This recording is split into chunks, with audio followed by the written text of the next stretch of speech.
C'est 3 jours où t'as pas besoin de choisir parce qu'il y a tout. Voilà.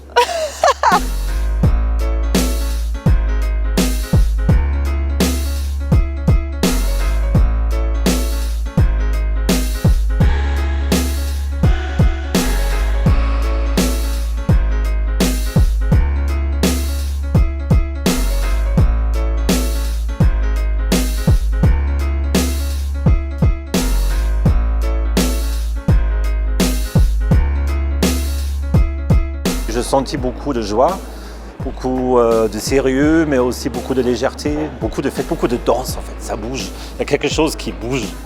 C'est CCN après tout. Je sens que c'est en ébullition. Je pense qu'ils vont faire bouger cette ville dans tous les sens du terme. Voilà.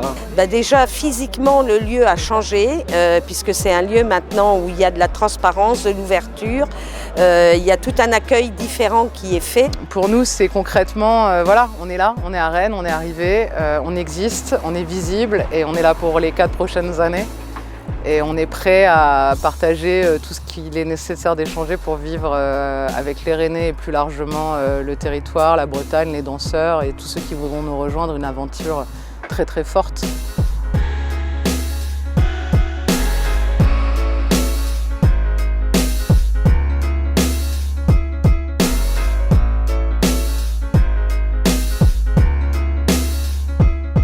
J'ai commencé en 1983 et après avoir vu les films Flashdance, Breakstreet. J'ai commencé la danse par le b-boying en 2001 en région parisienne et très rapidement j'ai fondé un crew. Et ce que j'ai aimé dans le break, c'est que c'était dur, c'est que c'était exigeant, c'est que c'est un endroit où quand tu es face au sol, tu peux pas te mentir en fait. Donc cette époque-là, c'est ce qu'on appelle l'époque du Prince de Bel-Air, pour ceux qui regardaient. Et à l'époque où ils prenaient les cours, j'avais pas l'âge encore pour les prendre, donc j'apprenais un peu en loose day comme ça. Pour ma part, voilà, moi j'ai travaillé cette danse-là en format battle. Si tu peux envoyer une de mes vidéos d'Ego Trip, s'il te plaît. Cette personne à l'époque se moquait de moi quand je dansais. Ça a commencé comme ça. On s'est rencontrés en boîte, mais pas en boîte de house, en boîte de zouk. En fait, on part tous d'une démarche chorégraphique différente. Moi, ma démarche chorégraphique, c'est de ramener l'esprit du club sur le plateau. Et elle, tout ce qu'elles ont en commun, c'est ce qu'on appelle le jacking. Ce qui va changer avec le collectif, c'est que ça va être 8 directeurs et directrices, donc 8 interlocuteurs, interlocutrices, 8 personnes sur le territoire, 8 regards différents, 8 façons de penser différentes, 6 projets artistiques et un projet collectif qui vont se mener de façon parallèle et qui vont se rejoindre dans le cas du CCN. Donc voilà, en ça change beaucoup par rapport aux projets qui sont dirigés par un seul artiste. Ce qu'il y a de fantastique, c'est que ça permet vraiment de démultiplier les actions et d'avoir une énergie ensemble et une réflexion commune.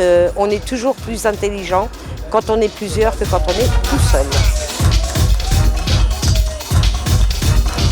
Tout naît de l'échange et de la rencontre et du dialogue, de l'ouverture. Donc on gouverne jamais à un et gouverner, c'est horrible ce mot. C'est toujours à plusieurs. Donc j'ai juste l'impression qu'on a un peu enlevé un voile sur ce qui se passe en vrai. Je pense que l'état d'esprit hip-hop, je parle de l'état d'esprit et pas de la gestuelle ou de la culture, je parle de l'état d'esprit hip-hop qui est quelque chose qui se passe en cercle, quelque chose qui est dans l'échange, dans la transmission. On apprend vraiment sur place. C'est vraiment quelque chose qui peut peut-être apporter et ramener un petit peu de sens en se disant que la danse est accessible.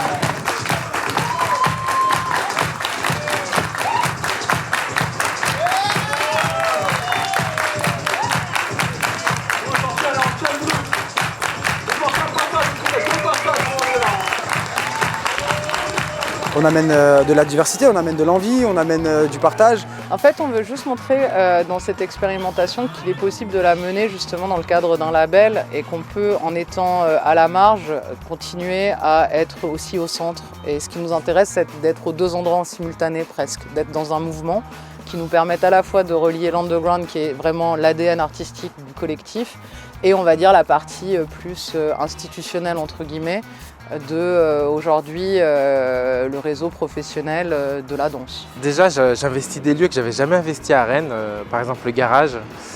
Même le centre chorégraphique, j'avais jamais été avant, même si ma compagnie elle est jeune, il y avait vraiment une envie et là je pense que c'est le timing parfait en fait, cette nomination. Parce que dans mon parcours j'étais à un endroit aussi où j'avais besoin d'accompagnement avec un grand A.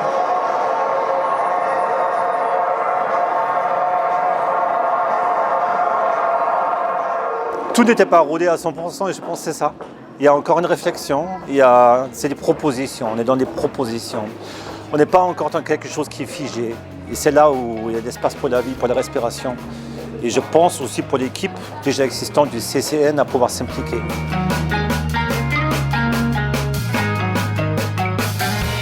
Le CCN de demain, c'est un CCN qui saute dans le vide et on verra. C'est un CCN qui doit pulser, qui doit être à plein d'endroits et en même temps qui doit être en capacité de se recentrer pour toujours être dans le sens du projet défendu. Je pense que c'est à l'image de ce qu'on a vécu un peu là ces jours-ci, c'est que je ressens qu'il y a un esprit d'ouverture. C'est vraiment être connecté avec le monde dans lequel nous vivons actuellement. Tout le monde y a accès en fait. Pour moi le CCN de demain c'est de la formation pour tout le monde. C'est des esthétiques qu'on ne définit plus mais qu'on regarde vraiment la qualité artistique et pas le pourquoi en séparant le contemporain du hip-hop ou le classique du contemporain, mais vraiment la gestuelle pour sa gestuelle avec des projets divers. On est dans un monde qu'on partage.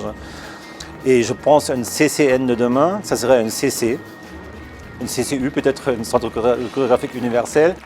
La force qu'on a, nous, à s'inscrire aujourd'hui dans un projet de collectif, c'est que ça pousse à repousser les cadres et à les déplacer, voire sans forcément les exploser, mais en tout cas à les interroger.